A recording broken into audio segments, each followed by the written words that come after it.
Good evening. Thank you for choosing Channel 11 News. I'm Isabel in Paris. I'm Abby Jowett. I'm Emma Downing. And we have a great story for you today. It is a great one, Isabel. Indeed it is. And who would have thought it all came from a carrot?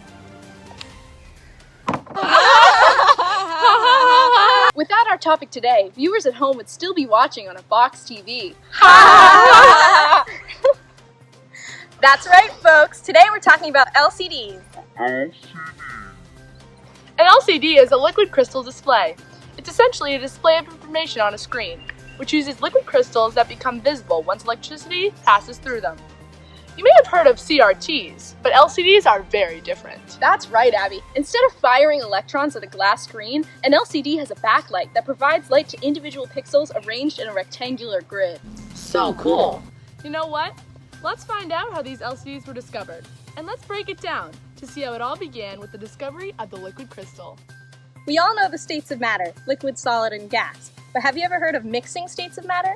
I sure hadn't, Isabel. I know solids, which hold their shape and often have packed atoms in a neat, regular arrangement called a crystal or crystalline lattice. I know liquids, which lack the order of solids, and though they stay put if you keep them in a container and flow relatively easy when you pour them out, and I know gases have no fixed shape or volume and expand freely to fill containers. But I didn't know they could be combined. That's right, Emma. Liquid crystals are like how they sound. They are almost like a hybrid between liquids and solids. Liquid crystals exhibit some of the order of a solid, but some of the fluidity of a liquid.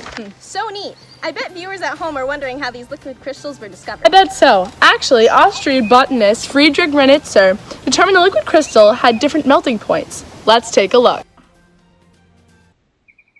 The great Austrian botanist Friedrich Reinitzer found such a discovery in 1888. Believe it or not, Friedrich was studying certain derivatives of cholesterol extracted from carrots at the time. Friedrich discovered it had two melting points, 294 degrees Fahrenheit, 145 degrees Celsius. It melted and turned into a cloudy fluid, and at 353 degrees Fahrenheit, 179 degrees Celsius, changed into a clear liquid. He discovered that the liquid crystals reflected polarized light and could also rotate the polarization direction of light, useful in LCDs in the future.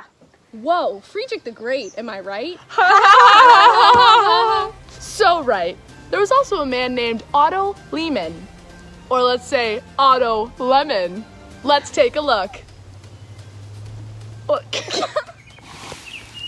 Studied the cloudy fluid under a microscope, he saw crystallites. Noted that the cloudy phase flowed like a liquid, but that there were other characteristics, such as a rod-like molecular structure that was somewhat ordered, which convinced him that the substance was a solid. Lehmann continued to study cholesterol, benzoate, and other related materials, and through this he concluded the cloudy liquid fluid represented a newly discovered phase of matter, and it was called the liquid crystal. Now that we know what liquid crystals are, we can look at the two most important phases of liquid crystals, nematic and smectic. First of all, the nematic phase. This is where liquid crystals are a bit like a liquid. Their molecules can move around and shuffle past one another, but they all point in roughly the same direction, almost like a matchbox.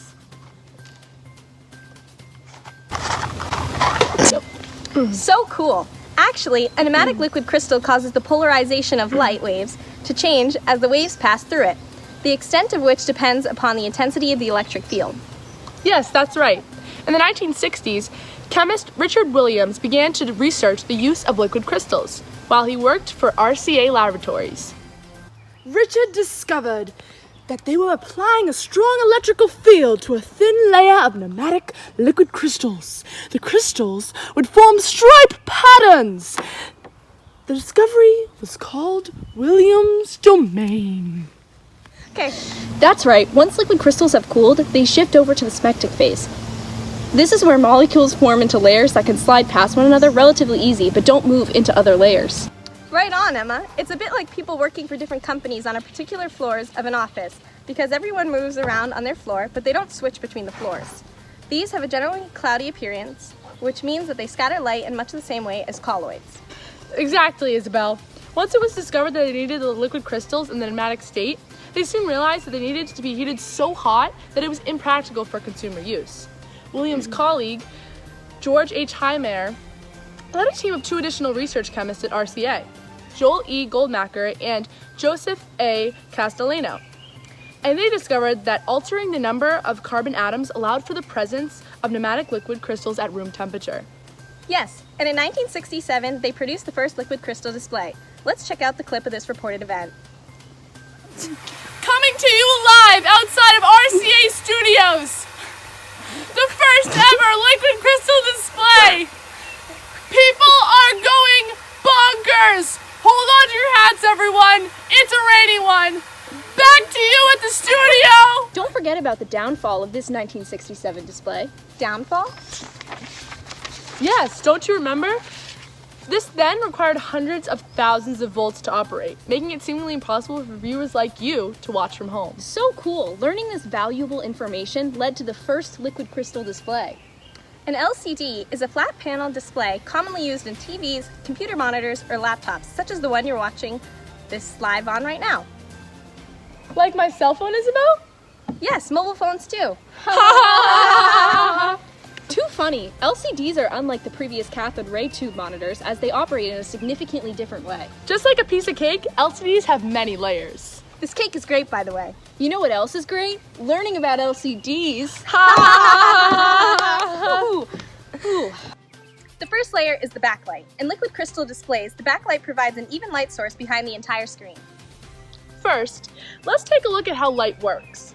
Light flows like waves in the sea, but instead of water, it's a wave pattern of electrical and magnetic energy vibrating through space. When sunlight streams down from the sky, the light waves are all mixed up and vibrating in every possible direction. Right. And that light that passes through the liquid crystals in an LCD must be polarized light. This means that the light waves are only traveling in one plane. Wait, Abby, didn't you just say light waves are vibrating in every possible direction? Yes, that's right. In order for light to be polarized, we must put a filter in the way, called a polarizer. There are 2 polarizers used in an LCD, a horizontal and a vertical filter. Polarizers only allow light waves to pass through if they are traveling in the same direction as the filter. So, when both the horizontal and vertical polarizers are placed together, light is not able to pass through them both. Right, because the horizontal filter blocks every waves but the horizontal ones, and when the horizontal waves pass to get to the vertical filter, they are blocked and no light is passing through. You can see this using polarizing sunglasses. These 2 pairs of sunglasses act as the filters. Hold one normally to act as the horizontal filter, and turn the other pair to make the vertical filter. When I turn the second pair vertically, it appears black because no light is passing through. Okay, back to LCDs. Let's look at the second layer of the LCD, the first filter, which is the horizontal polarizer. This polarizer filters out all of the light waves except the ones traveling horizontally. So after the light from the backlight passes through the filter, only horizontal light waves are left.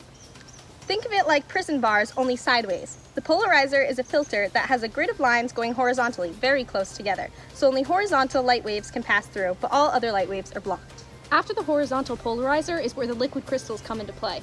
The liquid crystals make up the third layer. The horizontal light waves need to be twisted to flow from horizontally to vertically, so they can pass through the next layer, which is the vertical polarizer.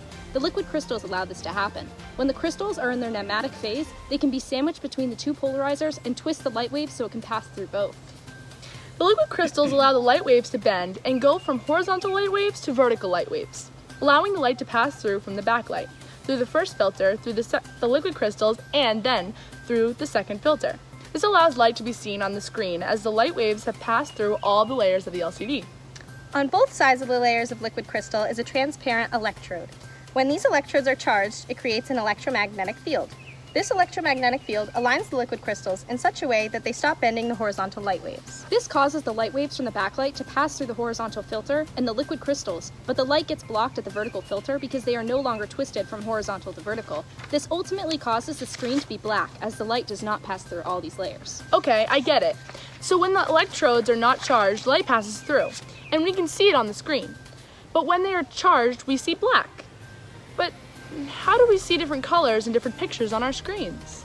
Good question, Abby. We can see different colors in pictures because the display on the screen is made up of individual pixels arranged in a rectangular grid. Each pixel has a red, green, and blue subpixel that can be turned on or off. When no voltage is running through all of the pixel's subpixels, it appears black. When the voltage is running through the subpixels at 100%, it appears white. Right, so the thousands of pixels are individually addressed by a voltage, which determines the color light we see from each.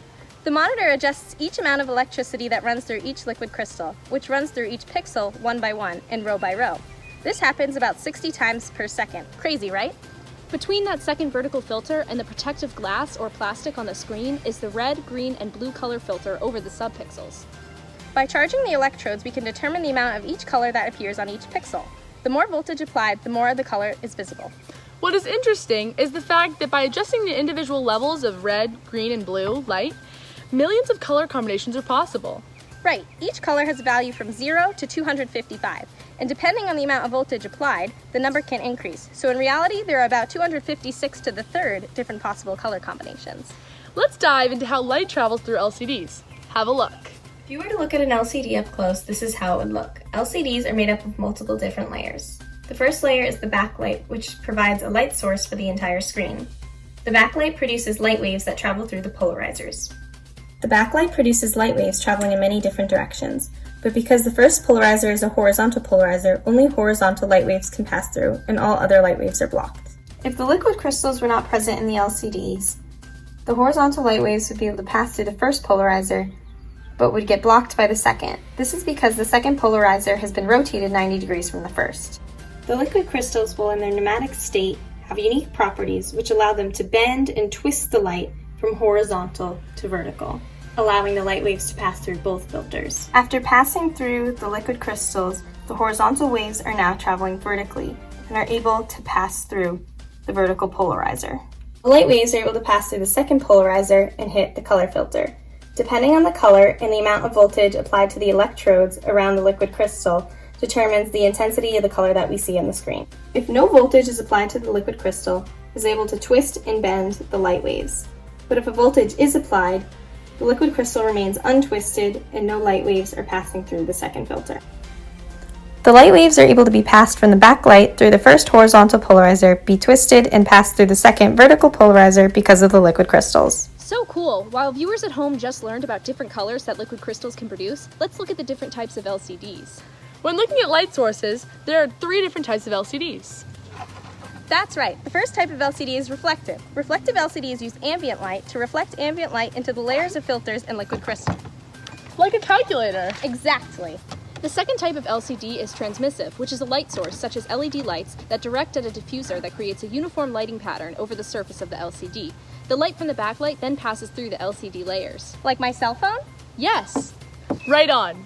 Thirdly, there are the transflective LCDs as well, which use a special polymer sheet between the backlight and the LCD.